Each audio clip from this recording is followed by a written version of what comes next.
Қайырлы күн, құрметті оқушылар мен қонақтар. Бүгін біз балалар дүниеге келген екен. Жамбыл облысы Рысқұлов атындағы Жаңатұрмыс ауылында дүниеге келген екен. Кітап оқыған бала ақылды, білімді, тәртіпті болады. Кітап менің досым ғой, ақылды болам оқысам, әрі танып білім алып жақсы оқушы боламын. Сұрақ: кітап неге дос деп айтылады?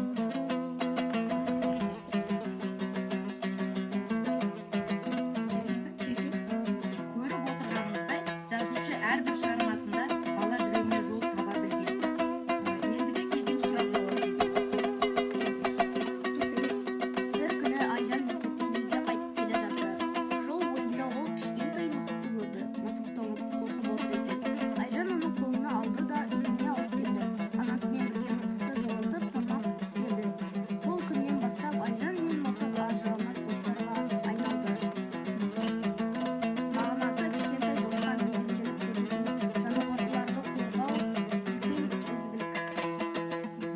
Балалар, бүгін сіздерде әдебиет мына Жамбыл облысында 26 жылы өмірге келіп, сендер сияқты жақсы оқып, жоғары оқуға түсіп, одан кейін барып, мен сендер үшін неше түрлі тақпақтарды жазып, өлеңдерді жазып, сіздер үшін осының бәрін бізге мұра қалдырған адам.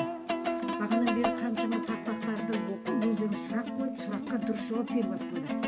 Бүгінгі сіздердің алған білімдеріңіз ертеңгі өздеріңізге жол көрсетуші. Осы аталарың сияқты сендер де жақсы оқысаңдар, кейін өздерінен кейінгі балаларға үйрететін үлкен ұстаз боласыңдар. Біреуің жазушы боласыңдар, біреуің ақын боласыңдар, біреуің тіпті осы ауылда келіп жақсы оқып басқаратын бастық боласыңдар. Сондықтан да кітапты жақсы оқу керек, білім алу керек, білімді өздеріңнен алып қоймай, бір-бірлеріне үйретіп алмасып отыруларың керек.